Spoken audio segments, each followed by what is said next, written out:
ඉරාන මිසයිල ප්‍රහාර හමුවේ මැද පෙරදිග ස්ථාපිත කර ඇති ඇමරිකානු ගුවන් ආරක්ෂණ පද්ධති දැඩි අර්බුදයකට ලක්ව ඇති බවට විදේශ මාධ්‍ය වාර්තා රාශියක් සඳහන් කර සිටිනවා. ජෝර්දානයේ පිහිටි ඇමරිකානු හමුදා කඳවුරට පසුගිය සිකුරාදා දිනේ එල්ල කරන ලද මිසයිල් සහ ඩ්‍රෝන ප්‍රහාර මගින් ඇමරිකානු සෙබළුන් දෙදෙනෙකු මිය ගොස් තවත් අයෙක් අතුරුදහන් වී ඇති බව පෙන්ටගනයේ මේ වන විට තහවුරු කර තිබෙනවා. ටයිම්ස් සහ වෝල් ස්ට්‍රීට් ජර්නල් වැනි පුවත්පත් වාර්තා කරන්නේ ඉරාන හමුදා ඇමරිකානු ගුවන් ආරක්ෂණ පද්ධති මගහැර යාමට තරම් සිය මිසයිල් තාක්ෂණය බෙහෙවින් දියුණු කර ඇති බවටයි.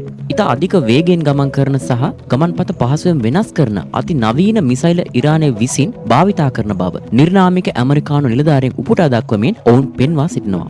ඉරාන හමුදා ප්‍රකාශක කියා සිටින්නේ ජෝර්දානයේ අල් අස්කාර් ඇමරිකානු කඳවුරට එල්ල කරන ලද ප්‍රහාරයෙන් ඇමරිකානු ප්‍රහාරක ගුවන් යාන දෙකක් සහ තවත් ගුවන් යාන තුනක් නැවත භාවිතයට ගත නොහැකි මට්ටමින් තම මිසයිල් ප්‍රහාර මගින් සම්පූර්ණයෙන්ම විනාශයට පත් කරන ලද බවයි. පසුගිය ජුනි මාසයේදී දෙරට අතර ඇති කරගත් දින 60ක සටන් විරාමයේ බිඳ වැටීමෙන් පසු මේ වන විටත් වොෂින්ටනය සහ ටෙහෙරානය අතර දිනපතා ඍජු ගැටුම් ඇතිවෙමින් පවතින බව ලෝකයට තවදුරටත් රහසක් නෙවෙයි. ඇමරිකානු ප්‍රහාර හමුවේ ඉරාන මිසයිල් සහ ඩ්‍රෝන් නිෂ්පාදනයේ 121 දක්වා දැඩි ලෙස අඩපණ වී ඇති බවට ඇමරිකානු ජනාධිපති ඩොනල්ඩ් ට්‍රම්ප් මීට පෙර ප්‍රකාශ කර තිබුණද ඉරානයේ සතුව තවමත් ප්‍රබල මිසයිල් සංචිත සහ ඩ්‍රෝන ප්‍රහාරක හැකියාවක් පවතින බව මෙම ප්‍රහාරවලින් දක්නට ලැබෙනවා.